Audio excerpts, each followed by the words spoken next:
Assalamualaikum warahmatullahi wabarakatuh. Selamat datang kembali di BJ Channel.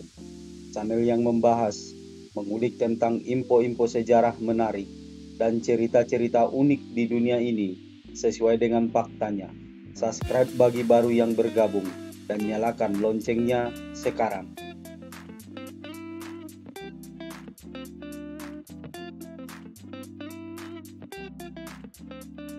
Halo Bray, masih ingat dengan huruf Gronje? Jika sudah lupa, coba diputar lagi video BJ Channel yang minggu lalu ya. Di video kali ini, kita akan bahas beliau lagi. Tapi di video kali ini, yang akan kita bahas tentang ide dan warisannya yang masih abadi dalam menghancurkan politik Islam di Nusantara. Seperti apa ide dan warisannya tersebut? Yuk, mari kita saksikan video berikut sampai habis. Dan agar tak gagal paham, serta tidak menimbulkan kontroversi ke depannya. Gronje adalah seorang tokoh orientalis dari tanah Belanda Eropa, atau simbol agen rahasia di bidang agama yang sangat legendaris. Jangan ditanya tentang pengetahuannya apa itu agama Islam, politiknya sampai konon kabarnya mengaji atau baca Al-Quran saja beliau fasih. Sehingga banyak yang terpukau dan percaya kepada beliau sebagai sosok yang islami. Tapi nyatanya titik.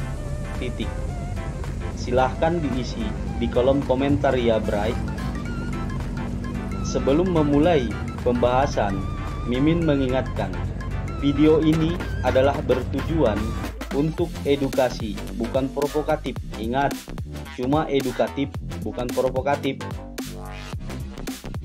Sikap, ide, dan warisannya dalam menghancurkan agama Islam dan politik Islamnya masih dapat kita lihat, bahkan masih abadi yang dibahas-bahas di mata pelajaran sejarah di sekolah-sekolah di seluruh Indonesia.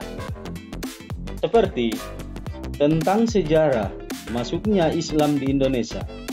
Beliau mengatakan bahwa Islam masuk ke Nusantara melalui para pedagang dari Gujarat, atau yang dikenal dengan teori Gujarat, pada abad ke-13. Pendapat Gronje ini beliau tulis dalam buku berjudul El Arabiae et les Indes Neerlandaises atau Review de Histoire. Pendapat beliau ini semakin diperkuat, bahkan teorinya berkembang berawal dari Witzenhafel dari Universitas Leiden yang mengatakan bahwa Islam di Nusantara itu berasal dari pedagang Muslim Gujarat dan Muslim Malabar yang berimigrasi ke Nusantara dengan mahjab Imam Syafi'i.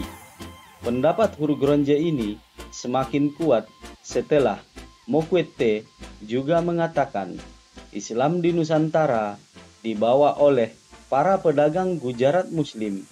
Hal ini dibuktikan dengan inskripsi tertua tentang Islam di Nusantara dengan mengatakan bahwa Islam tertua di Nusantara berada di Nangro, Aceh Darussalam, beserta ditemukannya bukti artefak batu nisan di daerah Pasai yang bertuliskan tahun 1428 Masehi.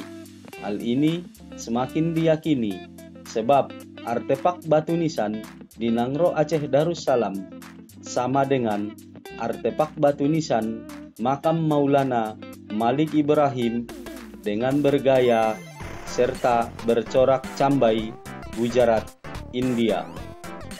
Teori dari Gronje ini sampai sekarang masih dipercayai. Bahkan gara-gara teori ini banyak dipertanyakan tentang keabsahan orang Arab yang membawa Islam ke Indonesia, sehingga menjadi polemik yang tiada akhir. Namun Bray, teori Gujarat yang digaungkan oleh Guru Gronje ini sudah pernah dibantah oleh Dr. Hamka, tokoh ulama Nusantara yang berasal dari Sumatera Barat. Beliau berpendapat yang membawa Islam pertama kali ke Nusantara adalah orang Arab, baru diikuti Persia dan Gujarat.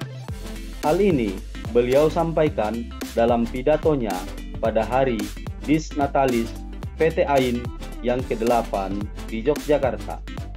Beliau mengatakan bahwa Islam masuk ke Indonesia atau ke Nusantara pada abad ke-7 Masehi oleh bangsa Arab, bukan abad ke-13 oleh bangsa Gujarat. Hal ini dibuktikan dengan penemuan makam di atas Bukit Barisan, Sumatera Utara, tepatnya di Desa Barus, Pantai Barat, Sumatera Utara, dan semakin diperkuat oleh penemuan makam Siti Fatimah binti Maimun bin Hibatullah dengan tulisan 475 Hijriah atau tahun 1082 Masehi di Desa Leran, Gresik, Jawa Timur. Teori Gujarat yang digaungkan oleh Guru Gronje inilah sampai sekarang yang sangat dipercayai oleh kalangan Muslim di Nusantara dengan dalih persamaan mahjab orang Gujarat dengan Indonesia, yakni mahjab Syafi'i. Padahal dari ketiga teori tersebut belum diketahui fakta kuatnya dan fakta sebenarnya. Selanjutnya, ide Guru Gronje tentang regulasi naik haji. Ini adalah salah satu yang paling mencolok di masa dulu atau pada zaman Belanda. Setiap umat Islam di Nusantara yang mau berangkat haji itu harus disensor paling ketat.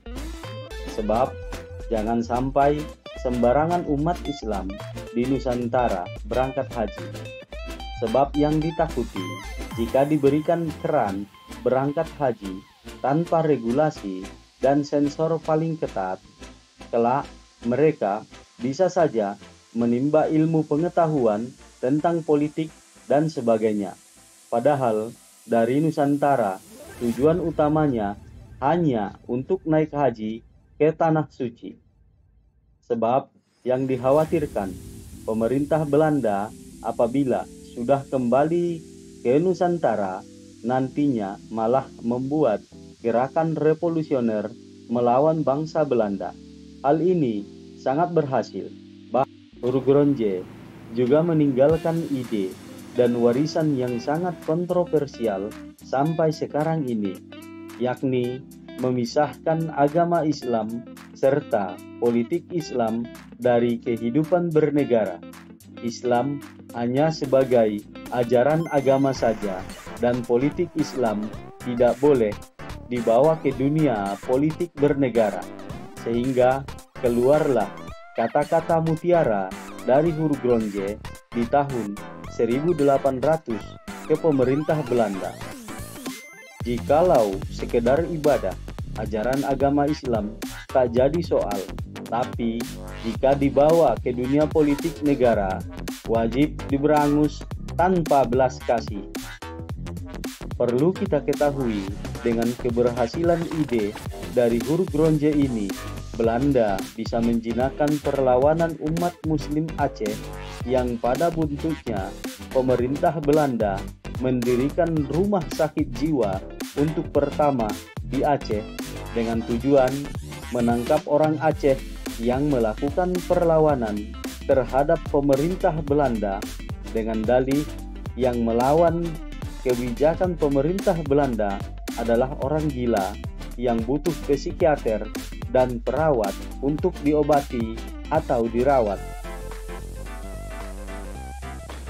Ide dan warisan Guru Gronje selanjutnya adalah berdirinya beberapa kelompok sosial keagamaan dengan gelar kaum priai abangan di Nusantara, serta munculnya kelompok santri priai yang dipelopori oleh Cipto Mangunkusumo. Sebelum kami akhiri video ini, kami ucapkan terima kasih telah menonton video kami hari ini. Salam sehat dan doa terbaik buat kita semua. Jangan lupa jaga kesehatan karena sakit itu mahal. Tunggu video-video dari kami selanjutnya.